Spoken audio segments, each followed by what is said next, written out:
What's good, ladies and gentlemen, the YouTube JDaisy gaming channel here with a look at Life is Feudal Forest Village. This is a game that came out probably a little over a month ago, a little under a month ago, depending on what it was. I actually don't know.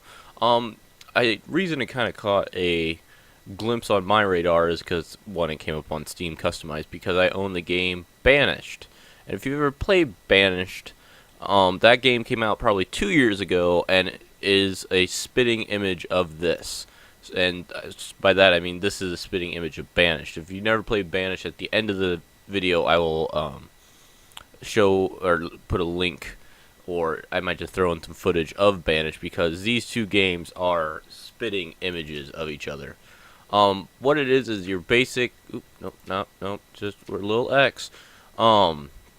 Sorry if I'm a little frustrated today. Things haven't been working well with my recording software and with the game. I was going to record a different game, but that one just felt like not working today. But this game, it's like Banished in the sense that you're building a city in a primitive way, micromanaging people. But this one's got HD textures, and you can actually control the people. So we'll just load one of the villages I've been working on here. And, pretty much the whole goal of the thing is to get enough food for when winter hits that you can make it to the next year. I mean, it's a very simple concept, and I shouldn't be saying this stole this from this, but if you look at each other side by side, it's hard not to see the spitting image similarities. So yeah, okay, here we are in my little village. We will pause it because I gotta go in at 10 times speed, and there are very blatant differences between the two games. We'll just focus on this game for right now, and then I'll focus on what they have going on. The sound is very nice, as you can hear that bird just coming right through my speakers for some reason. So yeah, as you can see, you can zoom in quite well. And even when you have it paused, the wind still blows, which is weird. I don't like that.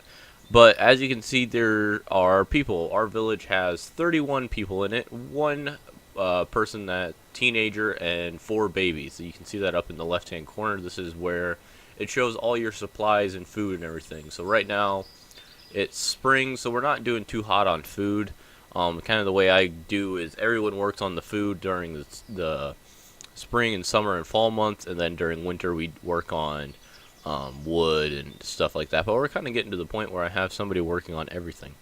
But as you can see, I have several different fields, which make several different crops. Here you have like poppies and grass, and mostly potatoes, I think, is what our main export is. And you have to store them in barns. I had to build a second one because the first one, you start off with a barn. Let's see. You start off with a barn, a store hut, and then 3 houses. The store hut is where you store like wood, ores, copper, clay, hay, charcoal, and cast iron, and then the barn is where you store all your food and clothes and everything. So you start off with 3 little houses and like 10 people, I think, and then from there you build more houses. That's where all these are, other than this one. This one is a weaver's hut that makes clothes out of hide and these flax, which are the little blue flowers. So you need both a hunter's cabin and a flax field to make that. And you can harvest different things, like you can tell your workers to go harvest wood, and they'll go harvest wood. Or you can tell them to go harvest hay, and they'll harvest hay. But like the more specific things, like food, you actually either have to grow or start... Where did I... Oh, that's right, I had to move my little dock. Start a dock to get fish, or a hunter's cabin, which hunts nearby deer and boars and stuff. And this game has a lot better animal variety than Banished ever did. It also has a windmill, which I think is awesome. That's how you ground up. I just started into hay, or not hay, wheat production, so that will make bread, obviously. This here is a healer shop, but to heal people you need to have a herb gatherer, and the herb gatherer will store it, and then the healer's shop is where you actually go to get healed. So you need to have a doctor and both a a herb gatherer.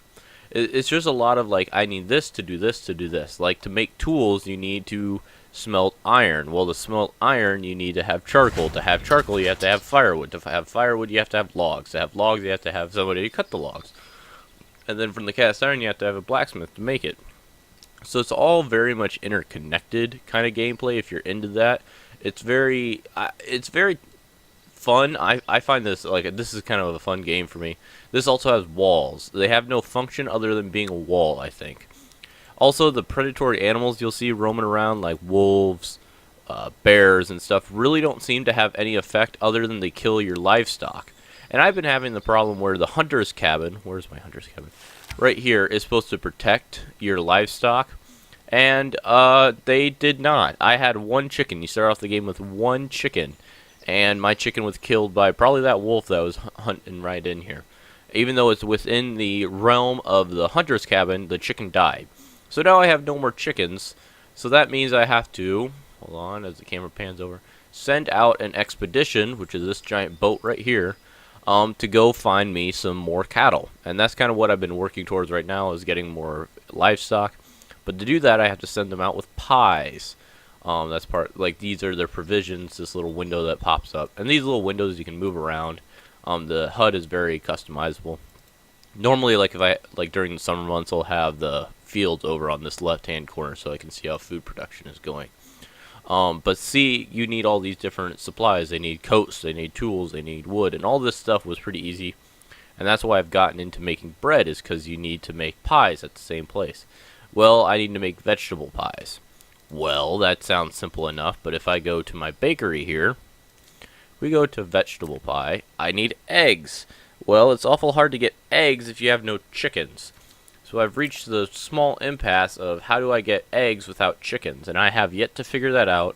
I had the chicken coop here just hoping that, I don't know, a wild chicken appears, because I read on some forums that that happens, that it's a glitch in the game, that your chickens die and eventually they'll just respawn. So that's a little annoying. But if we start up the game, we'll drop it down to 1x speed, which I normally don't go at because everything is super duper slow. A feature of this game that Banished never had is I can click on any person, and now I'm in my village. I'm walking around as this person.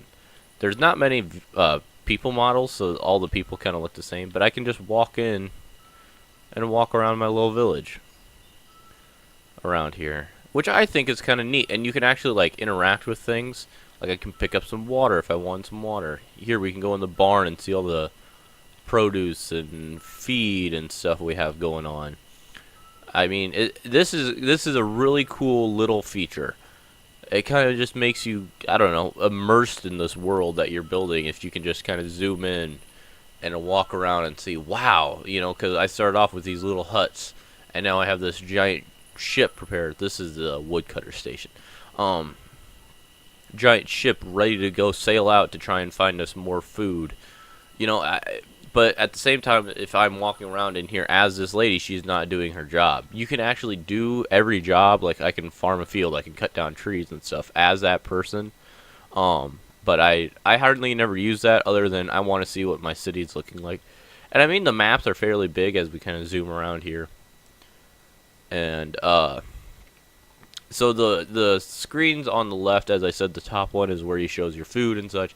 The next one down, this is where you see all the jobs people are working at. So like, it's 1 of 31. That means we have 31 people available, and I have them distributed. Like 2 people are fishing, 3 people are hunting food, 11 people are working the fields. One person's, you know, this is how you micromanage who's doing what. So like, if something really bad happens, like I had a really bad winter a couple winters ago, and it dropped us down to like 15 people.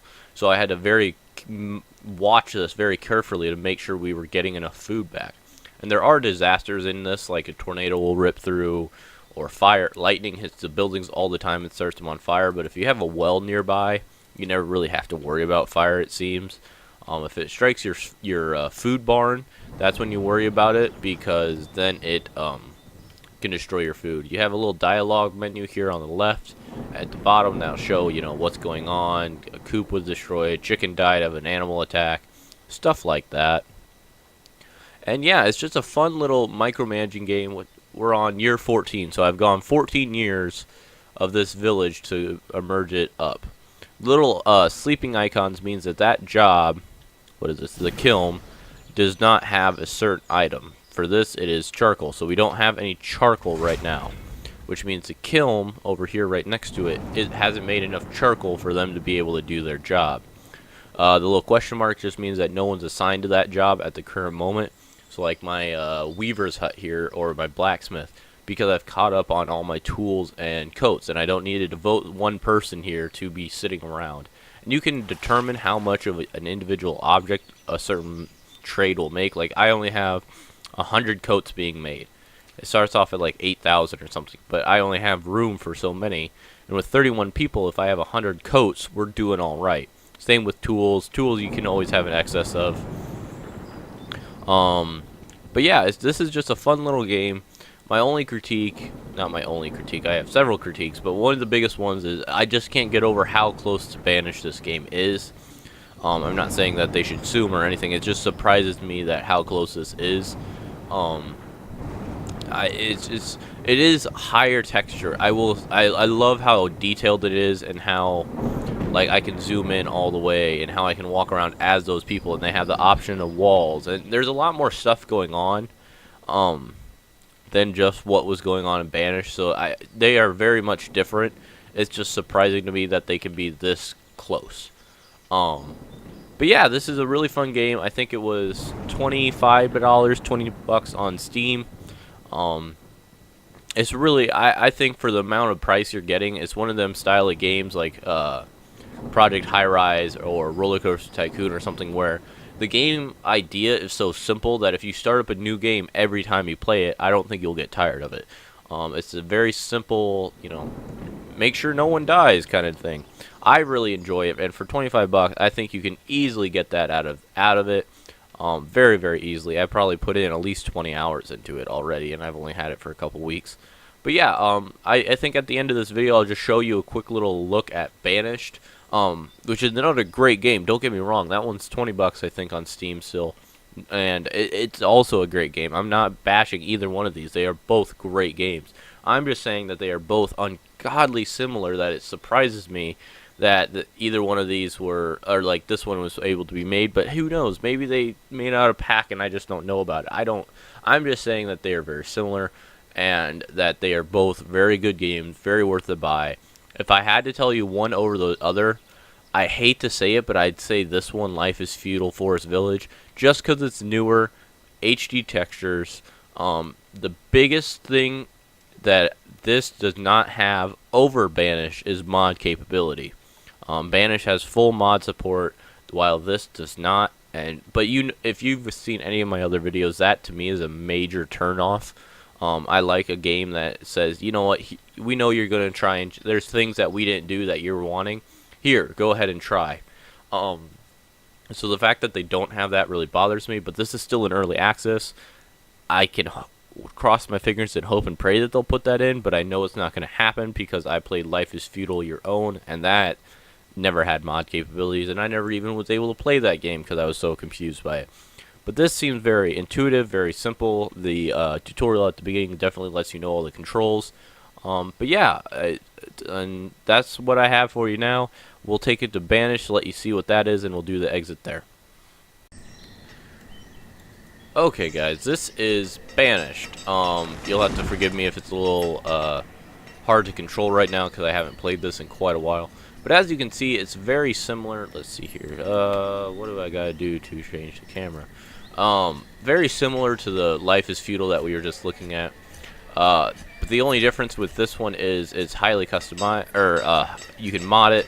So like this green building here is modded in. These are all fields that are being produced. I don't know what their deal is. Oh, they haven't started being yielded. Like I said, I haven't played it. I just loaded some random one I had going. This, you actually have to build your mines into mountains. In Life is Feudal, you could just put an overlay of the ground, and you chose. But yeah, as you can see, they are very similar in the fact that you have to have a forester's hut to do this and that. It's not as HD as the other one. Yeah, this one has a graveyard. I really like that aspect, that your dead have to go somewhere, so you have to have a cemetery. I really like that little thing. It's just kind of a immersive little thing. The mine will eventually get bigger and bigger, and you'll actually see the progress, where in that one it's just a shaft. But yeah, like these little carts, these are all modded in and stuff. Another big plus this game has is you start off with animals instead of one chicken that dies instantly. So that's a big thing. But as you can see down here in the left, Same kind of setup in the right here of, you know, you can assign where your people go. You see all the thing, except it doesn't get as diverse as food, vegetables, bread and stuff. It's just food items or tools and such. So yeah, this is Banished. Both are very good games. It just depends what you're looking for. If you're looking for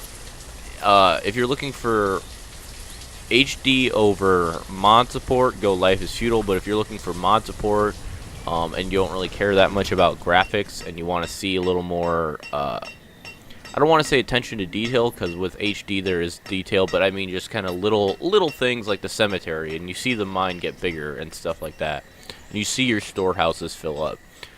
This would definitely be kind of the area. This, I would say, has a lot more diverse disasters like blizzards and tornadoes and wildfires and stuff. But yeah, that's all the kind of comparison between these two. But the video is mainly focused on Life is Feudal, so we won't go into all the details of this game. But yeah, if you have any questions, comments, or concerns, please feel free to leave them down in the box or hit me up on any of the social medias. I love all the feedback, and I can't wait to hear from you guys. And as always, have a great one.